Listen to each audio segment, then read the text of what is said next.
But welcome to this workshop on tapping the potential in diversity. And I think it really is a wonderful follow-up from the fantastic workshop that we heard earlier this morning. But in this workshop, you're going to hear from 4 companies. And they'll give us some of their insights on how they tap the diversity in their workforce. And I've got to say, we've got a pretty diverse set that we'll be hearing from. We'll be hearing from telecommunications with my call. We'll be going to the insurance and financial bastion of Storebrand.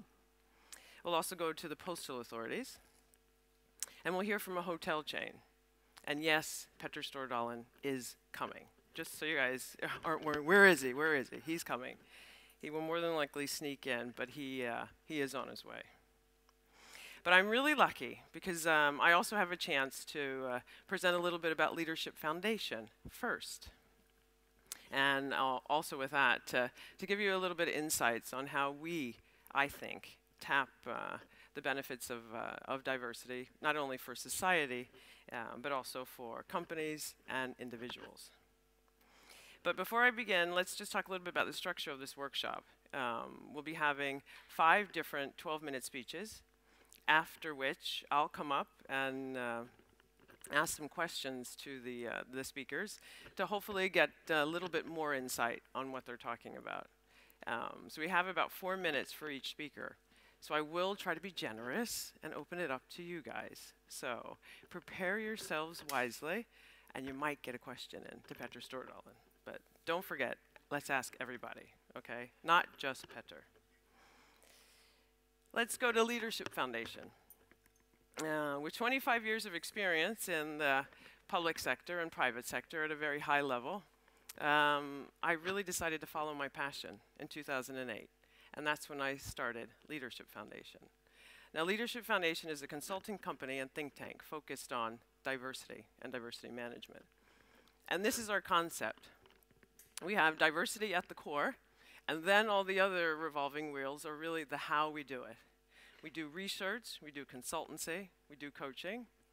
We do a lot of networks and dialogues, because I truthfully believe if we get people to talk, that's when we really unleash the value of diversity.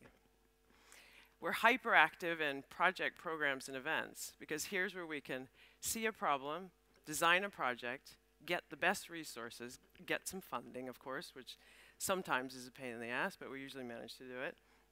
But then we can go out there and really make change. We also really try to build toolkits and methods that we can reuse and also use for best practices.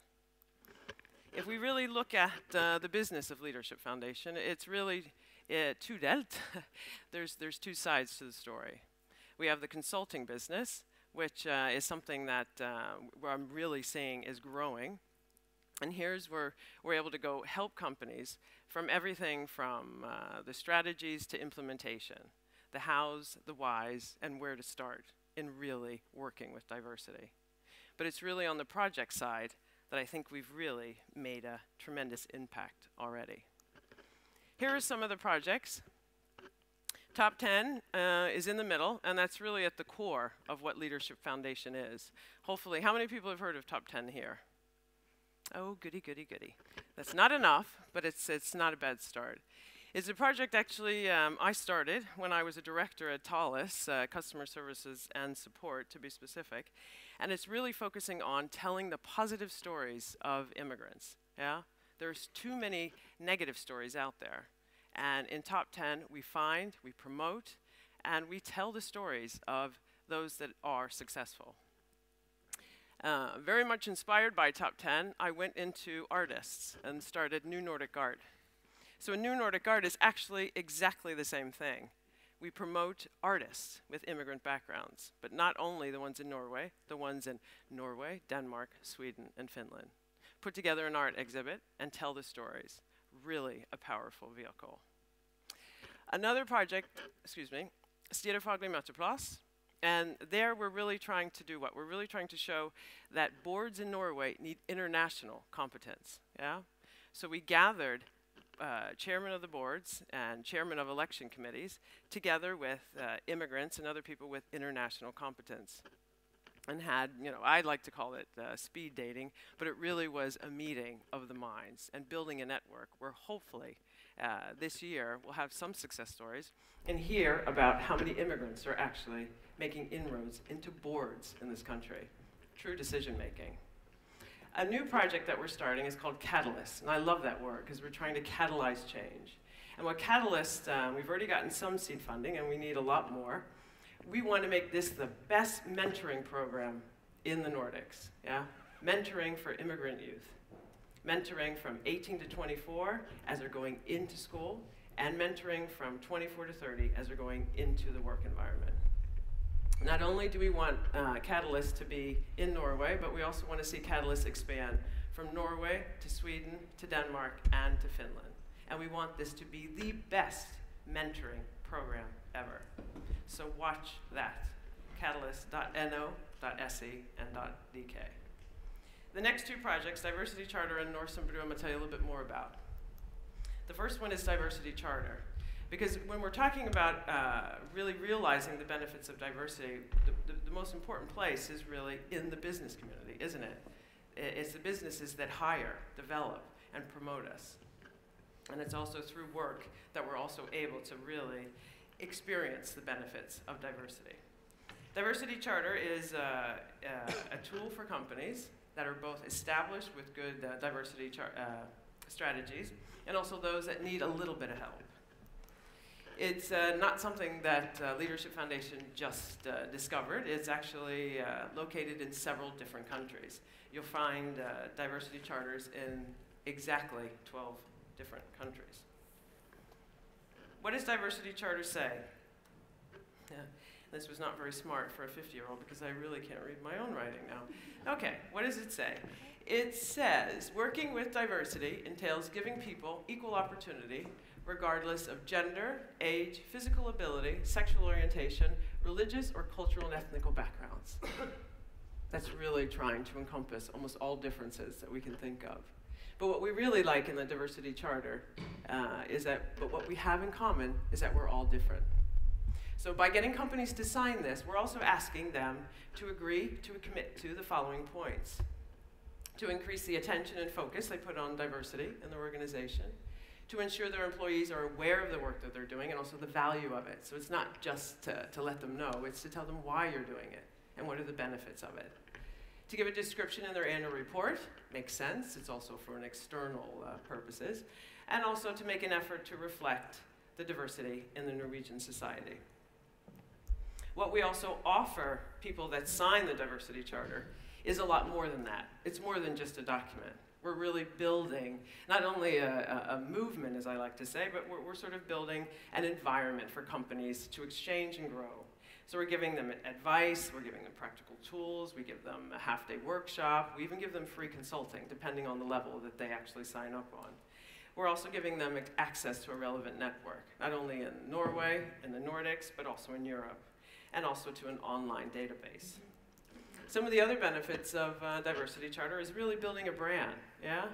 I think a lot of people are talking about branding their company as an inclusive place to work. Very important when one's thinking of actually going out and recruiting. We're also helping them be that little red man, first in the class, yeah, ahead of the game, in addition to giving them tools to get started. Because I think a lot of people and a lot of companies want to work on diversity, but they just really don't know where to start. And we're also giving them some advice. The last project I want to tell you about is Nordic Somali Youth Summit. And as you now can see, the projects in Leadership Foundations deal with companies, they deal with individuals, they deal with artists, they deal with a high level of competence in trying to get people into boards. And I really thought my project portfolio was finished until I met Abdi. Abdi was a doctor who was not able to get work, and he had tried and tried. In fact, Abdi was very much in the newspapers because he had 2 kids that actually died in a drowning accident. So after talking to him for 5 minutes, I was sold. I would do anything that Abdi wanted. And he came to me because he said, Lisa, you're damn good at projects. Let's do a project in the Somali community. And I didn't know anything about the Somali community, really, but I learned a lot. We did 2 different roundtable discussions, and we found out through the community what is it they needed. we started what I feel is kind of a movement. It's called Norsambru, Norwegian Somali Bridge Building. And that entailed 3 things. The first one is a website that's really promoting positive stories of Somalians and also giving information about Somalia. Then we did 3 things in the communities. We started a mentor program for select Somali youth. We started dialogue meetings. And we also started to give them courses on conflict, handling conflicts. The last thing that we did was start the Nordic Somali Youth Summit. The first one was last year in Oslo, and the next one's going to be in Stockholm. Rather than me tell you a little bit more about it, I'm gonna let my best friend, he's now my new best friend, I was a BFF, best friends forever. My new BFF, I'll let him explain a little bit more about the Nordic Somali Youth Summit that we're now planning in 3 weeks.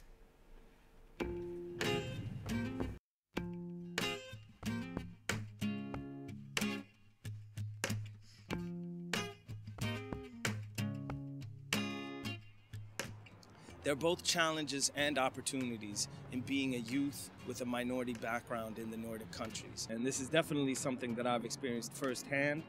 And I know the importance of role models in addressing these challenges and opportunities. Swedish Somalis are one of the fastest growing groups in Sweden. And Somalis are one of the largest ethnic African groups in this country.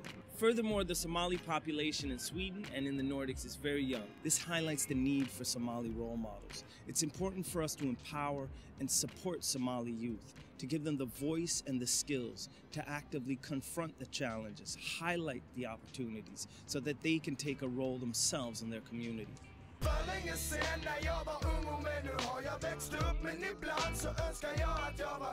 Right now, Stockholm is very cold, but by June 7th, when inshallah the heat is here, Stockholm will host the 2nd annual Nordic Somali Youth Summit. The summit will bring together Somali youth from Norway, Denmark, Sweden, and Finland. The summit will also feature an art project to further enhance the meaning and the impact of the day. Give your support.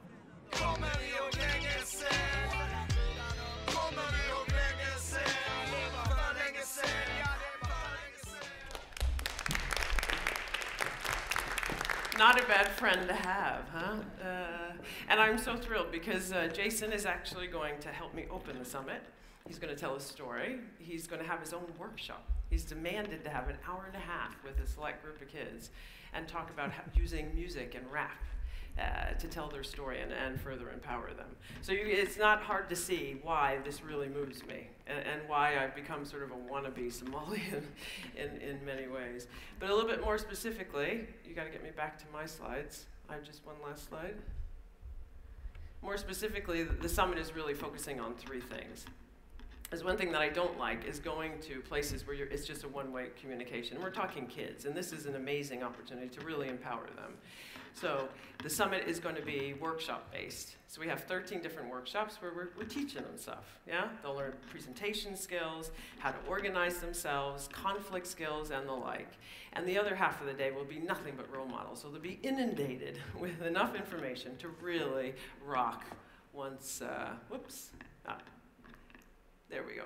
The next thing is that they're also designing their own charter for change, yeah? Empowering themselves. It's a document that they started already in Oslo, yeah? A document that we're actually going to be presenting to politicians that's talking about the change they want to see in themselves and they want to see in the stakeholders, in the politicians, in the local communities. In addition, we've also decided to do an art project because I do love art and I love the way art can express different things.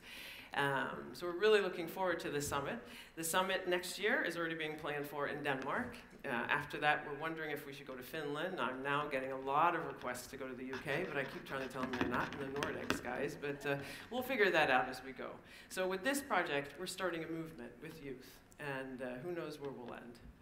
So that's enough for Leadership Foundation. Now, let's go to the main part of the program.